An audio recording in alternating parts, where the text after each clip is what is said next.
So students, welcome again in the wealth classes, accounts, reconstruction of partnership, lecture number 4. So in today's lecture, we are going to learn how accumulated profit and losses are distributed. Because at the time of reconstruction of partnership firm, there are several things like accumulated profit, general reserve, and they have some other kind of reserves. So that reserves, that profits can be distributed between the partners in the old profit sharing ratio.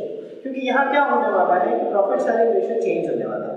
तो profit sharing ratio change होने से पहले जिस proportion में profit distribute किया जाता था उसी प्रोपोर्शन में अभी तक का जो बचाया हुआ प्रॉफिट है, अभी तक के जो रिजर्व्स हैं वो सारे डिस्ट्रीब्यूट करने होते हैं। तो पहले हम ये जान लेते हैं कि कौन से रिजर्व जो है वो डिस्ट्रीब्यूट होते हैं और कौन सी चीजें डिस्ट्रीब्यूट नहीं होती। सो नॉर्मली अगर देखें तो जो पार्टनरशिप फर्म का है वो डिस्ट्रीब्यूट होता है और जो एम्प्लॉइज का है वो डिस्ट्रीब्यूट नहीं होता। एम्प्लॉइज की क्या क्या चीजें होती हैं, जैसे कि प्रोविडेंट फंड। तो प्रोविडेंट फंड पार्टनरशिप फर्म का नहीं है, बिकॉज कि वो एम्प्लॉय की सैलरी में से डिडक्ट किया जाता है। जब एम्प्लॉय के रिटायरमेंट का समय आए तो उसे प्रोविडेंट फंड की पूरी अमाउंट वापस दी जाती है। Similarly workers profit sharing fund, तो वर्कर प्रॉफिट शेयरिंग फंड ये भी हमारा नहीं है, वर्कर का है, क्योंकि वो उनके प्रॉफिट में से लिया गया है, बाद में उन्हें वापस देना है। एक होता है वर्कर एक्सीडेंट कंपनसेशन फंड। अभी एक्सीडेंट कंपनसेशन फंड ये हमारा भी है और वर्कर का भी है। अगर एक्सीडेंट होता है तो वर्कर को देना है, एक्सीडेंट नहीं होता तो पार्टनर्स डिस्ट्रीब्यूट कर देंगे, क्योंकि वो कंटिजेंसी है। एक्सीडेंट हो तो देना है, नहीं हो तो नहीं। तो हम आगे चलते हैं। आज के जो क्वेश्चन है वो मैंने लिया है नवनीत एक्स्ट्रा क्वेश्चन, जो कि प्रैक्टिस के लिए दिए गए हैं, जो page number 134 question number 13 I have taken. आपको क्वेश्चन की पूरी लिस्ट जो है वो वीडियो के डिस्क्रिप्शन में दे दी जाएगी और साथ में होमवर्क के लिए 2-3 क्वेश्चंस भी दिए जाएंगे। आपको ये ध्यान रखना है कि अगर लॉस है तो कैपिटल अकाउंट डेबिट करना है, और अगर प्रॉफिट है या रिजर्व है तो कैपिटल अकाउंट क्रेडिट करना है। इतनी चीजें अगर ध्यान में रखोगे तो ये हम इजीली कर पाएंगे। लॉस है तो कैपिटल अकाउंट डेबिट करना है, रिजर्व है या प्रॉफिट है तो कैपिटल अकाउंट को क्रेडिट करना है, और डिस्ट्रीब्यूशन जो है वो हमेशा ओल्ड रेशियो में होना चाहिए। तो मैं क्वेश्चन नंबर 13 एक बार आपके सामने रीड कर रहा हूँ। So the question number 13 is Prachi and Bhavya are partners sharing profit and loss in the proportion of 4:1। तो यहाँ से हमें काम की इंफॉर्मेशन क्या मिलती है कि इनका ओल्ड शेयर कौन सा है, 4:1, and the name of partner is Prachi and the second name is Bhavya. The old share is 4:1,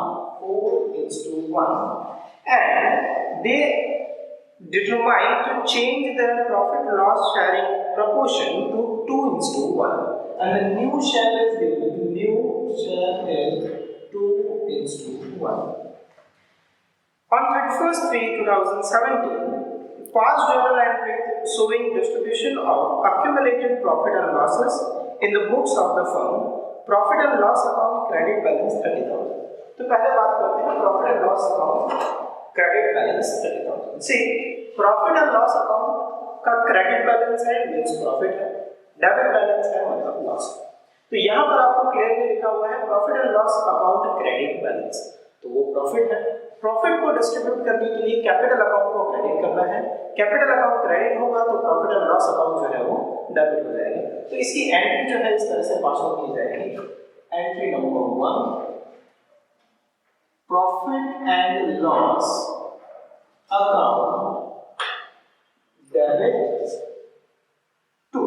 हमारे पास कितने पार्टनर्स अवेलेबल है? So we have 2 partners, Prachi and Bhavya. 2 Prachi's capital account and second 2 Bhavya's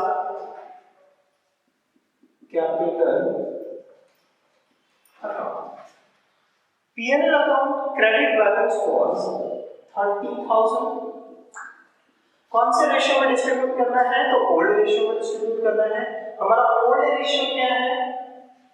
4:1।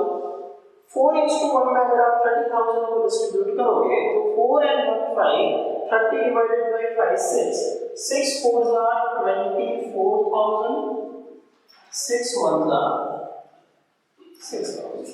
तो ये आपने डिस्ट्रीब्यूट किया profit and loss account debit balance. यहाँ पर नरेशन आपको लिखना है, मैं नहीं लिख रहा हूँ, मैं आपको सिर्फ बता देता हूँ कि नरेशन कैसे लिखना है। नरेशन में आपको लिखना है पे profit and loss account credit balance distributed in 4:1 ratio to Prachi and Bhavya's capital account. इसके आगे की इंफॉर्मेशन अगर देखें तो सब तो लिखा हुआ था worker accident compensation fund credit balance 15,000। Worker accident compensation fund credit balance 30,000। अब ये एक्सीडेंट कंपनसेशन फंड है, लेकिन है किसका? वर्कर का। बट वर्कर को देना तब है जब उसका एक्सीडेंट हो। ऐसी कोई इंफॉर्मेशन नहीं लिखी कि उसका एक्सीडेंट होता है या नहीं होता। अगर उसका कोई एक्सीडेंट नहीं होता तो वो जो 15,000 है वो कौन डिस्ट्रीब्यूट कर लेंगे? हमारे जो पार्टनर है Prachi and Bhavya, they will distribute. In which ratio? So old ratio. Old ratio is what? 4:1। Now the second entry would be, तो वर्कर एक्सीडेंट कंपनसेशन फंड भी उनका अक्यूमुलेटेड प्रॉफिट है, तो प्रॉफिट को डिस्ट्रीब्यूट करने के लिए कैपिटल अकाउंट क्रेडिट करना है, तो रिजल्ट जो है वो क्या हो जाएगा? डेबिट। तो यहाँ एंट्री होगी workers accident compensation fund account debit, fund account debit, and the amount is 15,000 to how many partners we have? Two partners. To Prachi's capital account, to Bhavya's capital account. 15,000 in old ratio 4:1. The 4:1, if you 4 and 1 5, 15 divided by 5 3,000. 3 into 4 12,000. 3 into 1 3,000. सो ये हमने जो है distribute किया। अच्छा, इसका भी narration कैसा आएगा? नरेशन का पैटर्न जो है वो सेम रहेगा। being accident compensation distributed between the partners in which ratio? Old ratio. So friends, इस टाइप का एक क्वेश्चन जो है आपके बोर्ड एग्जामिनेशन में 3 मार्क्स का पूछा जा सकता है। वीडियो सेशन एंड करने से पहले मैं आपको होमवर्क देना चाहूँगा। जो होमवर्क है आपको सेम पेज नंबर 134 पे Navneet extra question, page number 134, question number 13, question number 14, question number 15 and question number 16 जो है वो आपको सॉल्व करना है। So thank you students, stay home, stay safe, thank you.